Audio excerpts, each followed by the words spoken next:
কোন কালি, নীল কালি দিয়ে পেনে পরীক্ষা দেবো না কালো কালি দিয়ে পরীক্ষা দেবো?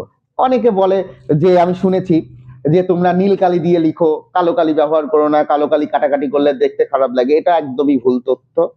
আমি মনে করি তোমরা আজকের এই ক্লাসটা শেষ করার পর তোমরা একটু সময় করে 7 থেকে 8টা লাইন কালো কালি অথবা নীল কালি, একই লাইন ভালো করে বুঝবে।